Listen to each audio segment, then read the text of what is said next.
Žalosti me činjenica. I to je nešto što je rak rana našega hrvatskog naroda. To je bogopsovka. To je prokletstvo, braćo i sestre. Kada otac psuje u kući Božje ime ili bilo tko drugi, on stavlja prokletstvo na tu kuću. Gdje god se nalazili. Mi smo oni koji trebamo braniti Isusovo ime, Božje ime, njegovo dostojanstvo. Prelijepa slika mi se urezala u mome srcu kada sam vidio u jednoj obitelji srce moje koji štuju, niti kunu, niti psuju. Ako želimo, braćo i sestre, da naš hrvatski narod ima neki prosperitet, moramo se pouzdati u dragoga Boga i štovati njegovo srce, a ne psovati.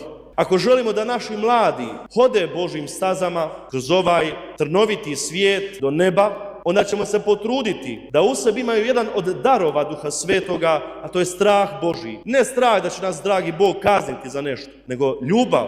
Taj strah Božji je ljubav da neću uvrijediti ni Boga, a kamoli svoga bližnjega. Evo, to su stvari za koje trebamo svi zajedno raditi na tome i na sebi i na drugima, da nam Bog bude milosrdan i da nas spasi, da nas izvede iz ropstva, iz zla koje nam možda sada prijeti u ovome vremenu. Zato presveto srce Isusovo, smiluj se svima nama grešnicima, a osobito onim jadnim psovačima koji ne razumiju i koji to čine iz neznanja, neka se obrate i neka budu tvoji, a ti nas nagradi vječnom radošću, ljubavlju i mirom, jer ti si Bog, ti si ljubav. Amen.